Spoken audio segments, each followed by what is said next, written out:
আসসালামু আলাইকুম ওয়া রাহমাতুল্লাহি ওয়া বারাকাতুহু। ইন্নাল হামদালিল্লাহ নাহমাদুহু ওয়া নাস্তাঈনুহু ওয়া নাস্তাগফিরুহ ওয়া নাউযু বিল্লাহি মিন শুরুরি আনফুসিনা ওয়া মিন সাইয়্যিআতি আ'মালিনা মান ইয়াহদিহিল্লাহু ফালা মুদিল্লা লাহু ওয়া মান ইউদ্লিল ফালা হাদিয়া লাহু ওয়া আশহাদু আল লা ইলাহা ইল্লাল্লাহু ওয়াহদাহু লা শারীকা লাহু ওয়া আশহাদু আন্না মুহাম্মাদান আবদুহু ওয়া রাসূলুহু। আম্মা বা'দ। সময় দর্শকবৃন্দ দূরেও কাছে যে যেখানে বসে আমাদের অনুষ্ঠান দেখছেন সবাইকে সাদর শুভেচ্ছা জানাচ্ছি। দর্শকবৃন্দ, আমরা আলোচনা করছিলাম ইমাম আবু জাফর তাহাবী রহমতুল্লাহ রচিত বয়ান এতেকাদ আহলে সুন্নাহ ওয়াল জামাআহ, আহলে সুন্নাহ ওয়াল জামাআতের আকীদার বর্ণনা, এই কিতাবটির একটি অংশ নিয়ে, যেখানে আমাদের ইমাম বলছিলেন ওয়া নু'মিনু বিআশরাতিস সাআহ মিন খুরুজিদ দাজ্জাল ওয়া নুজুল ঈসা ইবনে মারইয়াম আলাইহিস সালাম মিনাস সামা ওয়া নু'মিনু বিতুলু'i শামস মিন মাগরিবিহা ওয়া খুরুজি দাব্বাতিল আরদি মিন মাওদি'iহা। তিনি প্রথমে শুরু করেছেন যে কিয়ামতের আলামতের উপর আমরা ঈমান আনি। এরপর তিনি কিছু কিয়ামতের আলামতের নমুনা বর্ণনা করেছেন।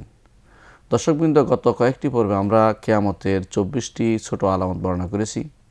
আজকে আমরা তারই ধারাবাহিকতায় কিছু কিয়ামতের আলামত বর্ণনা করব, যেগুলি কোরআন ও হাদিসে বর্ণিত হয়েছে। আজকে যে বিষয়টি আলোচনা করতে চাচ্ছি সেটা হচ্ছে জুহুর শিরক ফি হাজিল উম্মাহ। এ উম্মতে শিরকের প্রচার প্রসার ঘটবে বলে রাসূলুল্লাহ সাল্লাল্লাহু আলাইহি ওয়াসাল্লাম বলেছেন। এটা কিয়ামতের একটি আলামত। বরং এই যে একটি আলামত, এই আলামত কিছু ঘটেছে এবং আরও ঘটবে। কিয়ামতের আগে সেটা পরিপূর্ণ আকারে দেখা দিবে এবং লা তাকুমুস সাআহ ইল্লা আলা শিরারিল খালক। কিয়ামত কায়েম হবে না শুধুমাত্র খারাপ লোকদের ছাড়া, তাদের উপরে কিয়ামত কায়েম হবে। অন্য হাদিসে আছে রাসূলুল্লাহ সাল্লাল্লাহু আলাইহি ওয়াসাল্লাম বলেছেন লা তাকুমুস সাআহ হাত্তা লা ইউকাল ফিল আরদি আল্লাহ আল্লাহ। অন্য বর্ণায় আসছে লা ইউকাল ফিল আরদি লা ইলাহা ইল্লাল্লাহ। অর্থাৎ কিয়ামত কায়েম হবে না যতক্ষণ পর্যন্ত সেখানে ঈমানদার থাকে, মুশরিক ভর্তি না হয়ে যাবে, ততক্ষণ পর্যন্ত কিয়ামত কায়েম হবে না। এর অর্থ হচ্ছে কিয়ামত কায়েম হওয়ার একটি আলামত হচ্ছে শিরকের প্রচার প্রসার হওয়া। এই উম্মতের মধ্যে তাবেঈনরা, সালফে সালেহিনরা চলে যাওয়ার পরে শিরকের প্রচুর প্রাদুর্ভাব ঘটে। বিশেষ করে শিরক ফিল ইবাদতের ক্ষেত্রে শিরক প্রচুর পরিমাণে প্রকাশ পায়।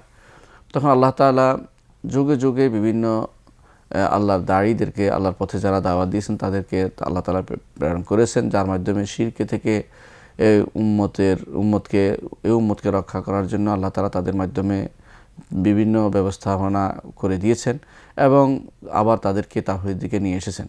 রাসূলুল্লাহ সাল্লাল্লাহু আলাইহি ওয়াসাল্লাম হাদিসে তিনি বলেছেন যে আল্লাহ তাআলা প্রতি শতকের শুরুতে একজন মুজাদ্দিদ পাঠাবেন, একজন তাজদীদকারী পাঠাবেন, দিনকে দিনে সংস্কার করবেন। এখানে অন্যায় কিছু ঢুকে গেছে, শিরক বিদআত ঢুকে গেছে, এগুলি থেকে দিনকে পবিত্র করবেন, আল্লাহর দিনকে আল্লাহর জন্য নির্ধারণ করবেন এবং ইবাদত শুধু আল্লাহর জন্য হয় সেটা ব্যবস্থাপনা করবেন। এই হাদিসের আলোকেও দেখা যায় যে কিয়ামতের আগে শিরকের প্রাদুর্ভাব ঘটবে। তো আমরা যে আলামতটির কথা বলছি, সেই আলামতটিতে দেখা গেছে যে রাসূলুল্লাহ সাল্লাল্লাহু আলাইহি ওয়াসাল্লাম বলেছেন ইদা ওদিআ সাইফু ফি উম্মতি লাম ইউরফা আনহা ইলা ইয়াউমিল কিয়ামা। আমার উম্মতের মধ্যে যখন তরবারির আঘাত শুরু হবে, তখন সেটা আর কোনোদিন বন্ধ হবে না কিয়ামতের আগ পর্যন্ত। উম্মতের মধ্যে অর্থ হচ্ছে উম্মতের মাঝে কাফেরদের সাথে না, উম্মতের নিজেদের হানাহানির বিষয়টি, সেটা যখন একবার শুরু হবে সেটা আর বন্ধ হবে না। এবং আমরা এটা সুস্পষ্টভাবে জানি যে সেটা হয়নি। যখন তা শুরু হয়েছিল ওসমান ইবনে আফফান রাদিয়াল্লাহু আনহুর হত্যার মাধ্যমে যেটা শুরু হয়েছিল, তার সহায়তার মাধ্যমে যা শুরু হয়েছিল, আজ পর্যন্ত উম্মতে মুসলিমার মধ্যে হানাহানি চলছে। নিজেদের মধ্যে একে অপরকে কীভাবে ঘায়েল করবে, মারবে, সেই কাজ চালু রয়েছে। এটা রাসূলুল্লাহ সাল্লাল্লাহু আলাইহি ওয়াসাল্লামের হাদিসের একটি ভাষ্য, যাতে কিয়ামতের একটি আলামত বর্ণনা করা হয়েছে। এরপরে রাসূলুল্লাহ সাল্লাল্লাহু আলাইহি ওয়াসাল্লাম বলেছেন হাদিস সাওবান রাদিয়াল্লাহু আনহু হাদিসে ওয়ালা তাকুমুস সাআহ হাত্তা তালহাকা কাবায়িলুম মিন উম্মতি বিল মুশরিকিন ওয়া হাত্তা তা'বুদা কাবায়িলুম মিন উম্মতিল আওথান। রাসূলুল্লাহ সাল্লাল্লাহু আলাইহি ওয়াসাল্লাম বলেছেন যে কিয়ামত কায়েম হবে না যতক্ষণ না আমার উম্মতের একটি গোষ্ঠী মুশরিকদের সাথে মিলিত হয়ে যাবে, অর্থাৎ তাদের সাথে একত্রিত হয়ে যাবে, তাদের কথা বলবে, তারা যা করতো তাই করবে, অথচ তারা নামমাত্র রাসূলুল্লাহ সাল্লাল্লাহু আলাইহি ওয়াসাল্লাম উম্মতের দিকে নিজেদের সংশ্লিষ্ট করবে, অর্থাৎ রাসূলের উম্মত বলে বলবে, কিন্তু আসলে তাদের প্রত্যেকটি কাজ হচ্ছে শিরকি কাজ। ও হাত্তা তা'বুদা কাবায়িলুম মিন উম্মতিল আওথান, যতক্ষণ না ইবাদত করবে আমার উম্মতের কতগুলি কবিলা, কতগুলি গোত্র, কতগুলি গোষ্ঠী আল আওথান, মূর্তি পূজা করবে। এই যে রাসূলুল্লাহ সাল্লাল্লাহু আলাইহি ওয়াসাল্লামের হাদিস, যাতে বোঝা যাচ্ছে যে কিয়ামতের আগে দুই ধরনের মানুষ হবে। এক ধরনের মানুষ শিরকে লিপ্ত থাকবে কিন্তু উম্মতের মধ্যে বিবেচিত থাকবে, অর্থাৎ শিরকেও করবে, আবার সালাতও আদায় করবে, যাকাতও দিবে, দিনের কাজও করবে, আবার শিরকও করবে। আরেক ধরনের মানুষ থাকবে যারা সরাসরি শিরকে লিপ্ত হয়ে যাবে, অন্য কোনো কাজ করবে না, সরাসরি প্রকাশ্য শিরক, অর্থাৎ তারা মূর্তি পূজা আরম্ভ করে দিবে। অনুরূপভাবে রাসূলুল্লাহ সাল্লাল্লাহু আলাইহি ওয়াসাল্লাম বলেছেন, আবু হুরায়রা রাদিয়াল্লাহু আনহু বর্ণিত, বুখারী মুসলিমে হাদিসটি এসেছে, তিনি বলেছেন, লা তাকুমুস সাআ হাত্তা তাত্তারিবা আলিয়াতু নিসাই দাউসিন হাওলা যিল খালাসা। কিয়ামত কায়েম হবে না যতক্ষণ না দাউস গোত্রের নারীদের পশ্চাৎ দেশ জিল খালাসার চারপাশে নাচানাচি না করবে। হাদিসটি একটি তখনকার দিনে হয়তো অনেকের কাছে স্পষ্ট ছিল না, কিন্তু হাদিসটির এই ঘটনা পরবর্তী ঘটে গেছে। এখানে কয়েকটি শব্দ ব্যবহার করা হয়েছে, শব্দগুলির ব্যাখ্যা আমরা করতে চাই। প্রথমত হাদিসে আসছে যে লা তাকুমুস সাআ, কিয়ামত কায়েম হবে না যতক্ষণ না দাউস গোত্রের লোকদের, দাউস কারা, এদেরকে বলা হয় জাহরানি, যাদেরকে এখন বলা হয়। আবু হুরায়রা রাদিয়াল্লাহু আনহুর গোত্র, তারা ছিল দাউস বলা হয়তো তাদেরকে, বর্তমানে এরা জাহরানি বলে ওদেরকে। এদের নিসা, এদের মেয়েরা জিল খালাসা, তখনকার সময়ে দাউস গোত্রের একটি মূর্তি ছিল। রাসূলুল্লাহ সাল্লাল্লাহু আলাইহি ওয়াসাল্লামের আবির্ভাবের সময়ে এই দাউস গোত্রের লোকেরা এই জিল খালাসার ইবাদত করত। রাসূলুল্লাহ সাল্লাল্লাহু আলাইহি ওয়াসাল্লাম ভবিষ্যদ্বাণী করে গেছেন, এটা আবু হুরায়রা রাদিয়াল্লাহু আনহু নিজে হাদিসটি বর্ণনা করেছেন যে কিয়ামত কায়েম হবে না ততক্ষণ পর্যন্ত এই কাজটি হবে কি, আবার পুনরায় জিল খালাসার ইবাদত করবে দাউস গোত্রের লোকেরা। এই ঘটনাটি ঘটেছিল যখন শাইখুল ইসলাম মুহাম্মদ বিন আব্দুল ওয়াহাব রাহিমাহুল্লাহ তিনি যখন তার দাওয়াত নিয়ে এসেছেন, সেই দাওয়াতের সময় এই জিল খালাসার ইবাদত শুরু হয়ে গিয়েছিল সারাত গামেদ ও জাহরান এই এলাকায়, যে সে এলাকায় আবার জিল খালাসার ইবাদত হতো। জিল খালাসার সে ইবাদতের বিরুদ্ধে তখনকার সময় ইমাম মোহাম্মদ ইবনে আব্দুল ওয়াহাব রাহিমাহুল্লাহ এবং তার সাথে মোহাম্মদ ইবনে সৌদ, আব্দুল আজিজ বিন মোহাম্মদ বিন সৌদ, তিনি দাঁড়িয়েছেন এর বিরুদ্ধে, দাঁড়িয়ে তাদেরকে এই শিরক থেকে তাদেরকে মুক্ত করার প্রচেষ্টা চালিয়েছেন এবং তখনকার সময় তাদের যে সমস্ত মূর্তি ছিল সেগুলি ভেঙে দিয়েছিলেন। পরবর্তী মাঝখানে অনেক সময় যখন আহলে সৌদের তারা ক্ষমতায় ছিল না, আবার তারা সেই মূর্তিটা গড়ে জিল খালাসার ইবাদত শুরু করে দেয়। পরবর্তী যখন যখন ইমাম আব্দুল আজিজ বিন আব্দুর রহমান আহলে সৌদ, বর্তমান যারা সৌদি আরবের শাসক আছেন তাদের পূর্বপুরুষ আব্দুল আজিজ বিন আব্দুর রহমান, তিনি যখন আসলেন তিনি দেখলেন যে আবার জিল খালাসাতে সেই আবাদতের সূত্রপাত হয়েছে, তারা জিল খালাসার আবাদত করতেছে সারাত গামেদ ও জাহরান সে এলাকায়। তখন তিনি লোক পাঠিয়ে, তার দোয়ারদের পাঠিয়ে, যারা আল্লাহর পথে আহ্বানকে তাদেরকে পাঠিয়ে আবার এই মূর্তিটি ভেঙে দেন এবং তাদেরকে আবার দিনের দিকে আহ্বান করেন এবং সেখান থেকে আজ পর্যন্ত আলহামদুলিল্লাহ সে এলাকা তাওহীদের উপর প্রতিষ্ঠিত আছে। এর অর্থ হচ্ছে, আমাদের এটা বলা উদ্দেশ্য যে কিয়ামতের আগে যা ঘটবে রাসূলুল্লাহ সাল্লাল্লাহু আলাইহি ওয়াসাল্লাম ভবিষ্যদ্বাণী করেছেন, তার মধ্যে বলেছেন যে দাউস গোত্রের লোকেরা আগে জাহিলিয়াতে যে জিনিসের ইবাদত করত, ইসলামের মধ্যে তারা সে জিনিসের ইবাদত শুরু করে দিবে। বর্তমানে সেটার ইবাদত নেই আলহামদুলিল্লাহ। শাইখুল ইসলাম মুহাম্মদ বিন আব্দুল ওয়াহাব এবং তার পরবর্তী জেনারেশন আল্লাহর পথে যারা দাওয়াত দিয়েছেন এবং যারা বর্তমান সৌদি সরকার যারা তাদের পূর্বপুরুষরা সত্যিকার অর্থে দিনে দাঁড়িয়েছিলেন এবং তারা হামি দিন ছিলেন, দিনের রক্ষা করার কাজে তারা নিয়োজিত ছিলেন। তারা কোথাও কোনো শিরকের লেশ মাত্র রাখেননি, শিরকের কোনো চিহ্ন যেখানে দেখেছেন সেখানে তারা কঠোরভাবে সেটাকে নিয়ন্ত্রণ করেছেন আলহামদুলিল্লাহ। এই জন্য সেখানে এই হাদিসটি বাস্তবায়িত হয়েছে, কিন্তু সাথে সাথে তার সমস্ত ইবাদতের যত ইবাদত ছিল, যত রকমের শিরক ছিল তা উৎপাটিত হয়েছে আলহামদুলিল্লাহ। কিন্তু সমস্যা হচ্ছে রাসূলুল্লাহ সাল্লাল্লাহু আলাইহি ওয়াসাল্লাম যে কথাটি বলেছেন যে কিয়ামতের আগে কিছু মানুষ, তার উম্মতের কিছু মানুষ মুশরিকদের সাথে মিলিত হবে, তো মুশরিকরা যা করে তারাও তা করবে, অথচ তারা নিজেদেরকে ঈমানদার বলে দাবি করবে। আবার তাদের আরেক গোষ্ঠী থাকবে যারা সরাসরি ইবাদত করবে মূর্তির। এই দুটি জিনিসে রাসূলুল্লাহ সাল্লাল্লাহু আলাইহি ওয়াসাল্লাম ভবিষ্যদ্বাণী করেছেন।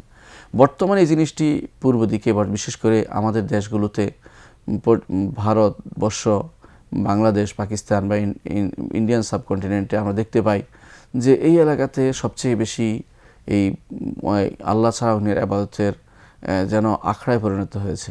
আমাদের কবরগুলোকে ইবাদতের স্থান বানানো হয়েছে এবং আমাদের পূর্বপুরুষদের স্মৃতি বিজড়িত কোনো জিনিসকে অনেক সময় ইবাদতের জিনিস বানানো হয়েছে। অনেক সময় দেখা যায় বেদি বানানো হয়েছে, বিভিন্ন রকমের বেদি, যতই কেউ মিনার, বিভিন্ন রকম মিনার নাম দিয়েছে, কেউ বা স্মৃতিসৌধ নাম দিয়েছে, সেগুলো তো আবার পূজার সামগ্রী সেখানে দেয়া হচ্ছে।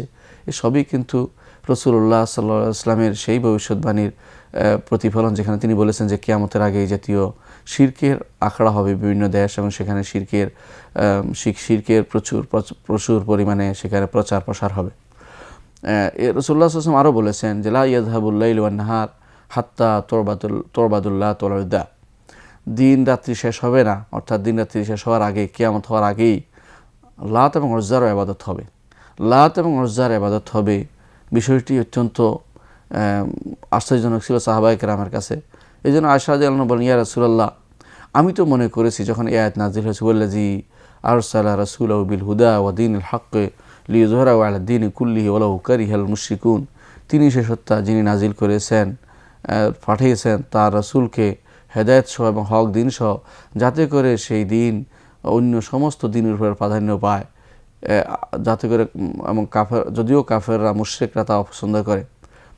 আয়েশা রাদিয়াল্লাহু বলেন যে আমি তো মনে করেছি পরিপূর্ণ হবে, এরপর আর কোনোদিন সেটা আসবে না, আমি তো এটা মনে করেছিলাম। তখন রাসূলুল্লাহ সাল্লাল্লাহু আলাইহি ওয়াসাল্লাম বললেন, না, তা মনে করছে তা সত্য নয়, ইন্নাহু সায়াকুনু যালিকা মাশাআল্লাহ, হ্যাঁ, কিছুদিন পর্যন্ত সে অবস্থা থাকবে, অর্থাৎ আল্লাহর দিন প্রাধান্যপ্রাপ্ত থাকবে, অন্য দিনগুলো তার নিচু থাকবে, কিন্তু সুম্মা ইয়াবআসুল্লাহু রিহান তাইয়্যিবাতান, শেষ পর্যন্ত কিন্তু সে অবস্থা বিরাজ করবে না। পরবর্তীতে আল্লাহর দিন অপমানিত হবে এবং অবনমিত হবে। আর আল্লাহ তাআলা এমন একটি বাতাস পাঠাবেন, যে বাতাসের কারণে যার অন্তরে সামান্যত ঈমান আছে সেও মারা যাবে। তখন যারা বাকি থাকবে তারা তাদের দিনের বাবাদের দিনের দিকে ফিরে যাবে, অর্থাৎ পিতৃপুরুষদের দিনের দিকে ফিরে যাবে, শিরকে লিপ্ত হবে। আর তখনই লাত এবং উজ্জার ইবাদত পুনরায় আবার বিভিন্ন জায়গায় চালু হবে। বর্তমান সময় আমরা দেখতে পাই বিভিন্ন রকমের ইবাদত চালু হয়েছে আল্লাহর ইবাদত বাদ দিয়ে।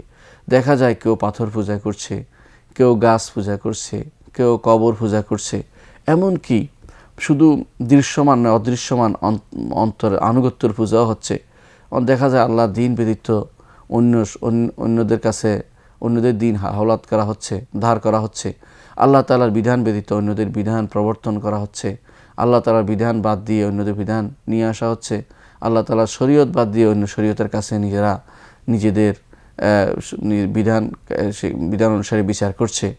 এই সবই কিন্তু এই শিরকের অন্তর্ভুক্ত, যে শিরকের ব্যাপারে রাসূলুল্লাহ আমাদের সাবধান করে গেছেন। তিনি বলেছেন কোরআনে কারীম, আল্লাহ তাআলা যা বলেছেন, ইত্তাখাযু আহবারাহুম ওয়া রুহবানাহুম আরবাবা মিন দুনিল্লাহ, তারা তাদের আলেমদেরকে এবং দরবেশদেরকে রব বানিয়ে নিয়েছে আল্লাহ ব্যতীত। এই আয়াতের তাফসীর রাসূলুল্লাহ সাল্লাল্লাহু আলাইহি ওয়াসাল্লাম বলেছিলেন যে তাদের হালালে তাদের অনুসরণ, হারামে তাদের অনুসরণ, এটাই হচ্ছে ইবাদত। বর্তমান সময়ে সুদ হালাল করা হচ্ছে, গোশ হালাল করা হচ্ছে, বিভিন্ন রকমের যে আইটেমগুলো হালাল সেগুলিকে হারাম করা হচ্ছে, আর যেগুলি হারাম সেগুলিকে হালাল করা হচ্ছে।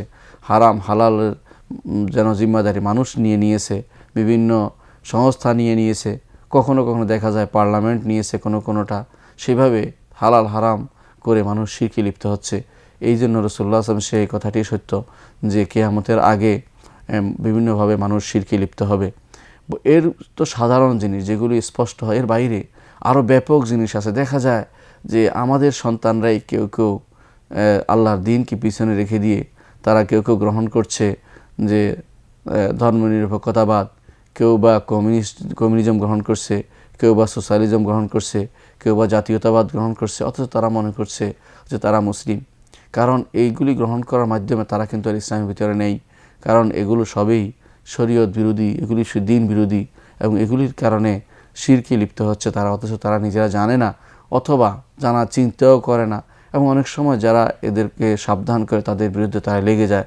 এগুলি সবই প্রমাণ করে এগুলি কিয়ামতের আলামত, এবং এই বিষয়ে রাসূলুল্লাহ সাল্লাল্লাহু আলাইহি ওয়াসাল্লাম আমাদেরকে পূর্ব থেকে সাবধান করেছেন। দর্শকবৃন্দ, আমরা এখন আরেকটি আলামতের কথা আলোচনা করব, সেটা হচ্ছে রাসূলুল্লাহ সাল্লাল্লাহু আলাইহি ওয়াসাল্লাম যে ব্যাপারে সাবধান করে গেছেন, তা হচ্ছে যে জুহুরুল ফহশ, বেশি অশ্লীলতা প্রকাশ পাওয়া, কাতিয়াতের রাহম, আত্মীয়তার সম্পর্ক ছিন্ন করা, সুল জাওয়ার, এবং পরশির ব্যাপারে খারাপ ব্যবহার করা পরশির সাথে।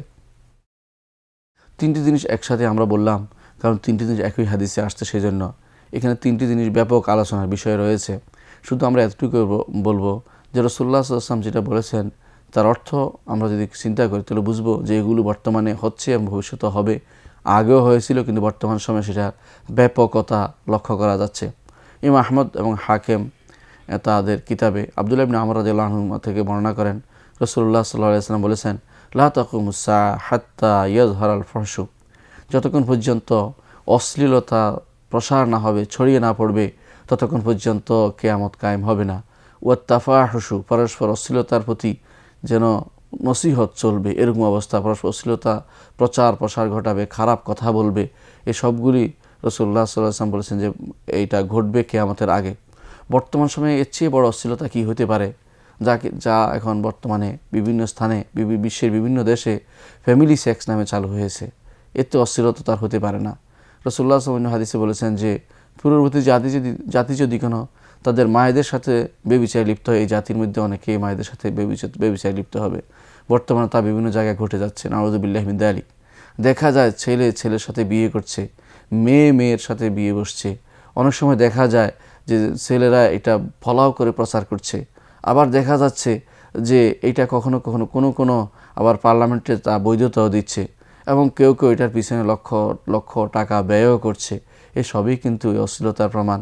এবং কোনো সময় দেখা যাচ্ছে অশ্লীল যারা আচরণ করছে তাদেরকে ভালোভাবে তুলে ধরা হচ্ছে, তাদেরকে তুলে ধরার জন্য বিভিন্ন মিডিয়া কাজ করছে, এবং তাদের খারাপ আচরণগুলোকে, খারাপ চিত্রগুলোকে দেখিয়ে যুবকদেরকে ধ্বংস করা হচ্ছে এবং মানুষের চরিত্র নষ্ট করা হচ্ছে।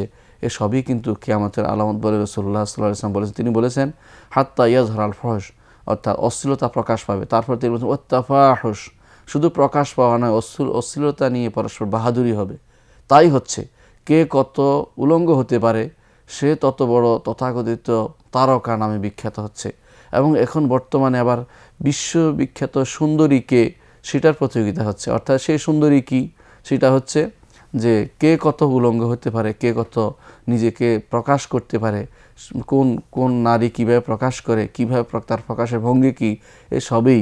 সাথে সাথে আরও রয়েছে বিভিন্ন অ্যাড যেগুলি দেওয়া হচ্ছে, বিভিন্ন অ্যাডভার্টাইজ করা হচ্ছে, এবং বিভিন্ন রকমের কাপড়ের, বিভিন্ন যে কাপড় বা বিভিন্ন পোশাকের যে সমস্ত মানুষকে দেখানোর জন্য যে সমস্ত জিনিসগুলো খোলা হয়েছে, এবং বিভিন্ন টিভিতেও যা আসছে, এসবই কিন্তু এই ফহশ এবং তাফাহুশের অন্তর্ভুক্ত। অশ্লীলতা এবং অশ্লীলতার প্রচার প্রসার, এবং সেগুলোকে দিয়ে মানুষ আজ বাহাদুরি করছে, সেটা কিয়ামতের একটি আলামত, যা রাসূলুল্লাহ সাল্লাল্লাহু আলাইহি ওয়াসাল্লাম বলেছেন। অনুরূপ আরেকটি আলামতের কথা রাসূলুল্লাহ সাল্লাল্লাহু আলাইহি ওয়াসাল্লাম বলেছেন, তিনি বলেছেন কাতিয়াতুর রাহাম, আত্মীয়তার সম্পর্ক ছিন্ন করা। বর্তমান সময়ে আত্মীয়তার সম্পর্ক ছিন্ন হতে হতে এমন অবস্থা দাঁড়িয়েছে, পিতা মাতাকেও মানুষ বৃদ্ধাশ্রমে পাঠাচ্ছে। অন্যদের কথাও দূরে থাক, বছরে একবারও অনেক সময় তাদের পরস্পরের মধ্যে পরিচিতি হয় না। মানুষ নিজেকে নিয়ে এত বেশি স্বার্থপর হয়ে গেছে, তার ভাইকে ভাই চিনে না, বোনকে চিনে না, তাদের খোঁজ খবর নেয় না, দেখা সাক্ষাৎ হয় না, কখনো ঈদের সময় অনেক সময় যেতে চায় না, কারণ গেলে তার কষ্ট হবে। এই জন্য এই আত্মীয়তার সম্পর্ক রক্ষা করা তাদের জন্য এই সময় এটা যেন তাদের কষ্টকর বিষয় হয়ে দাঁড়িয়েছে। এটাই কিন্তু কিয়ামতের একটি আলামত বলে রাসূলুল্লাহ সাল্লাল্লাহু আলাইহি ওয়াসাল্লাম বলেছেন। রাসূলুল্লাহ সাল্লাল্লাহু আলাইহি ওয়াসাল্লাম আরেকটি কিয়ামতের আলামত বলেছেন, তিনি বলেছেন ওয়াসুউল মুজাওয়ারা, অর্থাৎ পড়োশী এত খারাপ হবে যে কখনো তার পড়োশীর কোনো খোঁজ নেবে না, খবর নেবে না, বরং একে অপরের বিরুদ্ধে লেগে যাবে, তার ক্ষতি হয় সেটাই করবে, যেই জিনিসে তার কষ্ট হয় সেটা করবে। এমন দেখা যাবে পড়োশী গান বাজাচ্ছে, পাশের পড়োশী কিছুই করার নাই, সে হয়তো সালাত আদায় করতে পারছে না, কারোর সাথে কথা বলতে পারছে না। দেখা যায় তার সেখানে বড় উঁচু ভলিউমে সেখানে নাচ গান করা হচ্ছে, অথচ পাশের লোকটি সেখানে অবস্থান করে তার কষ্ট হচ্ছে। দেখা যাবে তার ঘুমের সময় ওই ব্যক্তি খুব চিল্লাফাল্লা আরম্ভ করলো, অথচ পাশের লোকটি কষ্ট পাচ্ছে। অন্যভাবে দেখা যায় যে একজনের জায়গায় একজন ময়লা ফেলে দিল, একজনকে কষ্ট দিল, একজনের জায়গা দখল করলো, জোর করে তার উপর পানি ঢেলে দিল, বিভিন্ন রকমের অসৎ আচরণ করা হয় তাকে পরস্পর, এই পড়োশিরা পরস্পর করে। এটা বর্তমান সময়ে সবচেয়ে বেশি প্রসার লাভ করেছে, বিশেষ করে শহুরে জীবনে, যা মানুষ কল্পনা করতে পারে না, এরকম অবস্থা তৈরি হয়েছে। অনেক সময় পড়োশির ব্যাপারে রাসূলুল্লাহ সাল্লাল্লাহু আলাইহি ওয়াসাল্লাম যে জিনিসগুলি বলেছেন, যে একবার খোঁজ নিতে, তা এবং কি বেশি বেশি করে সেখানে দান করতে, প্রয়োজনে তরকারি পাঠাতে, দেখা গেল সেটা তো দূরের কথা, অনেক সময় পাশের লোক যে মারা গেছে তারও খোঁজ নেওয়া হয় না, এবং তার জানাজাতে শরীক হওয়া হয় না, অনেক দিন জানেও না যে পাশে কে বসতি স্থাপন করেছে, অনেকে সেটা চিন্তাও করে না। এসবই কিন্তু সুউল মুজাওয়ারা।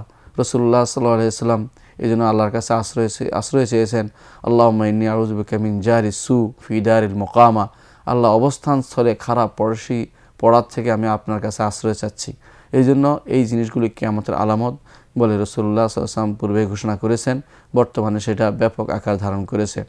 ইমাম তাবারানী তার আওসাত কিতাবে আনাস রাদিয়াল্লাহু আনহু বর্ণনা করেন, রাসূলুল্লাহ সাল্লাল্লাহু আলাইহি ওয়াসাল্লাম বলেছেন, মিন আশরাতিস সাআ আল ফুহশু ওয়া তাফাহুশ ওয়া কাতিয়াতির রাহম, কিয়ামতের আলামতের মধ্যে রয়েছে আল ফুহশু খারাপ কথা বলা, অশ্লীলতা, ওয়া তাফাহুশ খারাপ কথার প্রচার প্রসার করা, ওয়া কাতিয়াতির রাহম এবং আত্মীয়তার সম্পর্ক ছিন্ন করা, নিজেদের মধ্যে কাটাপ করা, সেখানে সম্পর্কটি জিয়ে না রাখা, এই সবই হচ্ছে কিয়ামতের আলামত। অন্য হাদিসে আব্দুল্লাহ বিন মাসউদ বর্ণিত, রাসূলুল্লাহ সাল্লাল্লাহু আলাইহি ওয়াসাল্লাম বলেছেন, ইন্না বাইনা ইয়াদাই সা, কিয়ামতের আগে অনেক কিছু ঘটবে, সেগুলো বলার পর তিনি বলেছেন ওয়াকাতুল আরহাম, এবং আত্মীয়তার সম্পর্ক ছিন্ন হবে।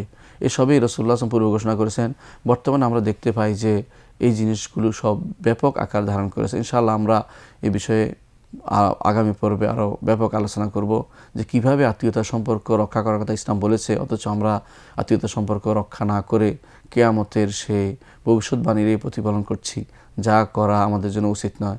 আল্লাহ আমাদেরকে বোঝার তৌফিক দান করুন। আসসালামু আলাইকুম ওয়া রাহমাতুল্লাহি ওয়া বারাকাতুহু।